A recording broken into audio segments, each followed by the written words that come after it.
My name is Yusuf Estes, and originally I'm from Texas. I live now in the Washington, D.C. area, and I came to Islam about 20 years ago because of something very special. Before I came to Islam, I used to call people to Christianity. Everywhere I went, I would be carrying my Bible with me. I would have my salib or cross, and I even had a hat that said Jesus, Isa, Jesus is Lord. But in those days, I was very passionate about communicating the message that I felt people needed to know.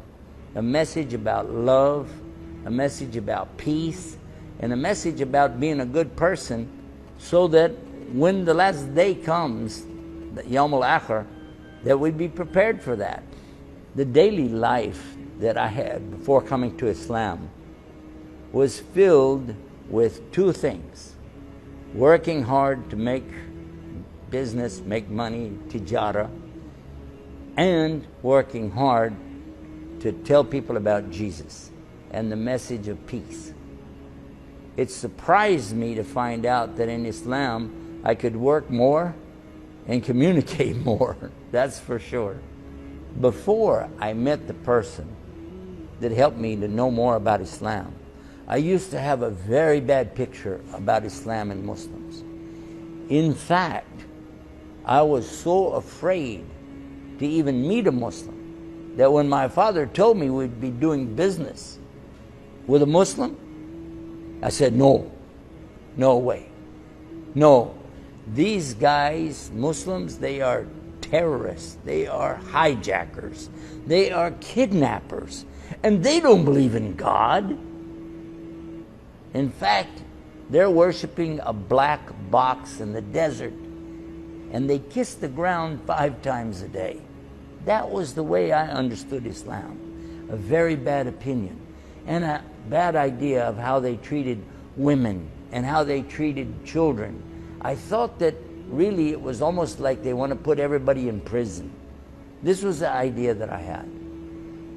But then I had never really met a Muslim until we started doing business with a man from Egypt. When I first met this Egyptian gentleman, I was surprised because I was expecting to see some man wearing a long dress and a black robe over it and a big turban or imama on his head, and he has one eyebrow goes all the way across like this, maybe carrying a sword, a Saif, Hussam, like this, and maybe, something like Ayatollah Khomeini, I don't know. But then, when I met this man, I was so surprised. He was wearing normal clothes, and he looked as normal as anybody. He didn't even have a big beard. In fact, he didn't have any hair because he was even bald-headed. He was nice, a really nice person. And I thought right away, hey, I bet I can convert him to become a Christian. That was my idea. I'll make him become a Christian. But Allah had other plans. One of the things that really amazed me, you say in Arabic, ajib, ajiban, amazing, astonishing, was the way this man, although very quiet, gentle, kind, but what's amazing was the way that he, every day, he would do the salawatul khams. Every day, he would pray 5 times a day, on time. He would say, excuse me, I'll be right back. He would go and make wudu, then Allahu Akbar, do his salah, some dhikr, dua, and come back to us and start working again. Every day, except 1 day a week. Yawm al-Jum'ah, he stops everything. He said, I will be back in 2 hours. He would get ready and drive to the masjid, do his salah there, and come back. And it took almost a half hour almost a half hour just to get there. So that's why he had to take 2 hours off. But he would still come back and go right back to work again. So the man would work 7 days a week, but he would stop for his worship. Another thing that he did, he liked to fast, Saum, on Mondays and also on Thursdays. And you would go to him and say, would you like this? You want some of this? So and so. He'd say, no, it's okay. I'm fasting. One amazing thing about him that even my father talked about was how honest he was in business. Anytime there was any business transaction whatsoever, he always made sure the customer got full value for whatever it was they were doing, and to be sure that they got the product that they were promised, and then the follow-up to be sure that they were happy. That was another thing that we really were amazed about. One day, while I was trying to convert him, he asked us about the Bible. And so I said, yes, I have a Catholic priest who will come to my house. I was a Protestant. This is two different religions. And my father would be there with his Bible. So I have my Bible. My father has a different Bible. The Catholic has another Bible. And we'll sit there and try to talk to him about all this. But then we began saying, which Bible, between us. All the time, the Muslim, he's sitting there, quiet. So we ask him, well, how many versions, of that Quran do you have? Still one.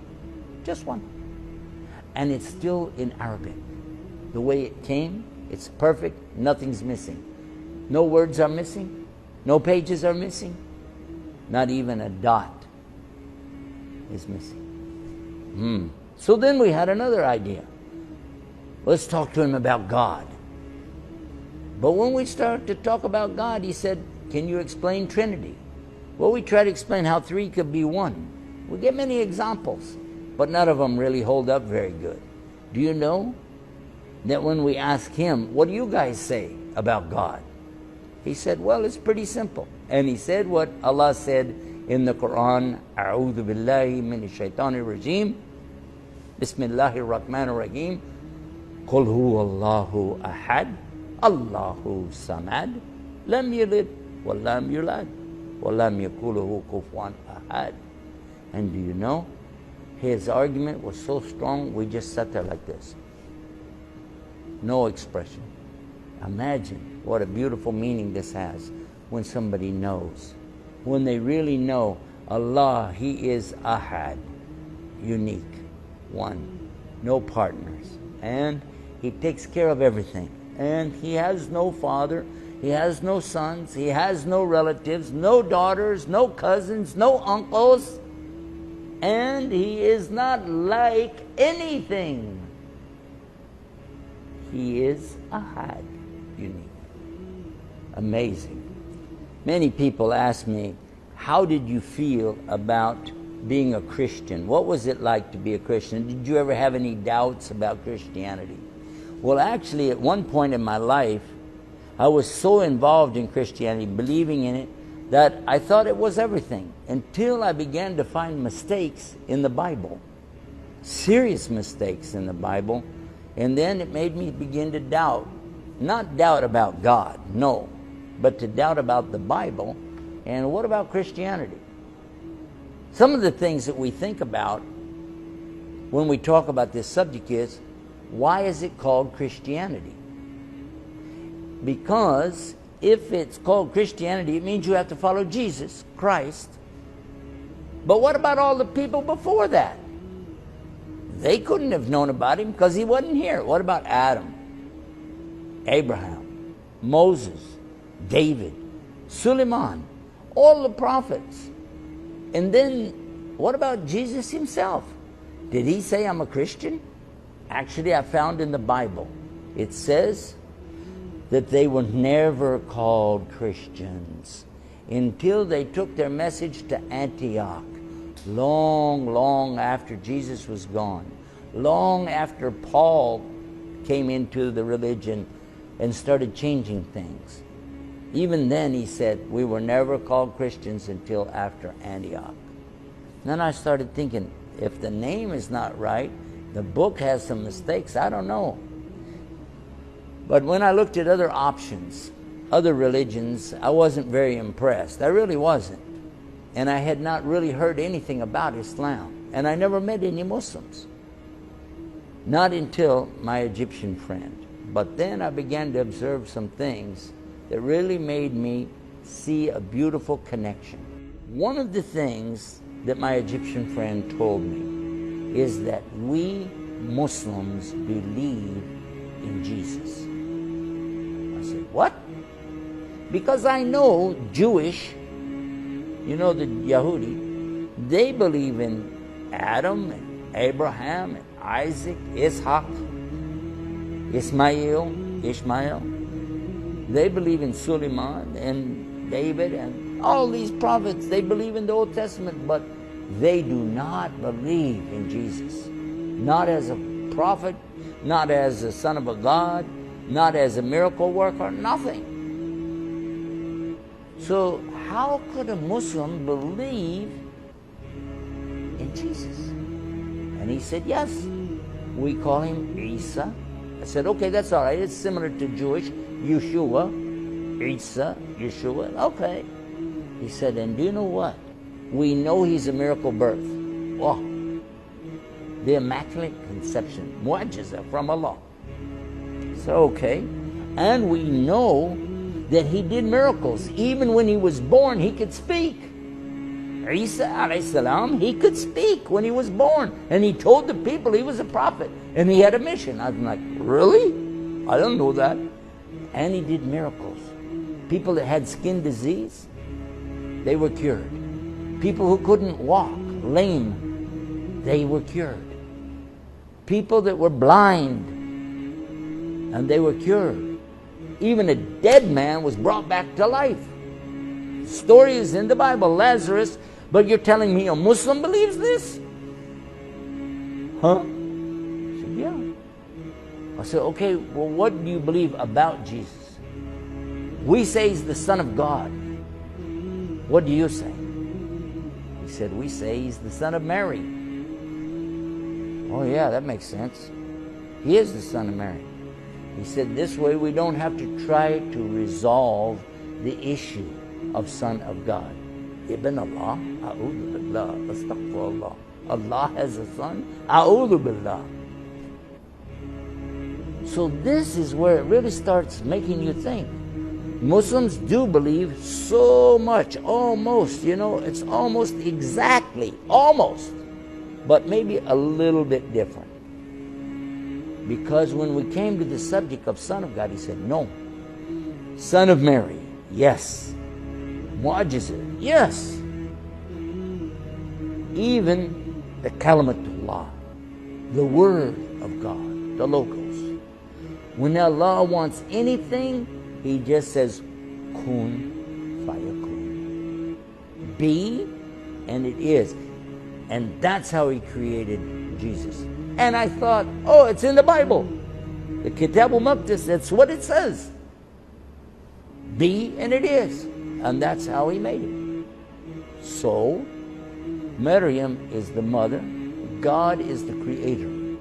Exactly what my Muslim friend told me.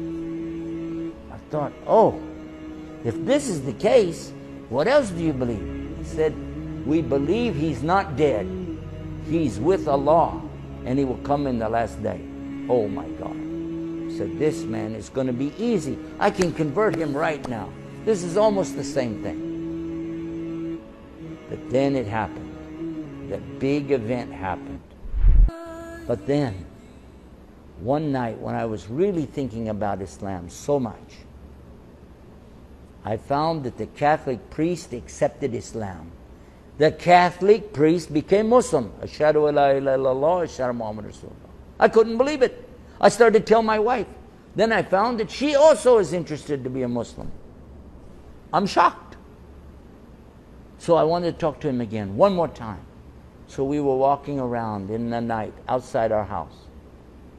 I ask him about something about my business, my family, the people I know, congregation I used to go with, the Bible, the Quran. Many questions, because I didn't know what to do. I wanted him to tell me, why don't you be a Muslim? I wanted him to say that. Why don't you be a Muslim? But look at the hikmah. Look at the wisdom. He said, this is not about you and me. This is not about you and your wife, or you and your father, or you and the congregation of your people. This is about you and him. So you need to talk to him. Now look at this man. He's crying, oh Allah, guide them. But he doesn't say, I want you to be guided by me. No. He let Allah do what Allah does. And he cried for us. He went and prayed. And while he was praying, I went and put my head on the ground. And I said, God, if you're there, guide me. And when I raised up my head, I knew there really is God. He's one. La sharika lah. He has no partners. And I knew Muhammad sallallahu alaihi wasallam is his final messenger. And I have to follow it. I have to follow it. There's no option. There's no other way. There's deen or nothing. Muhammad al-Mustafa, Muhammad is his messenger.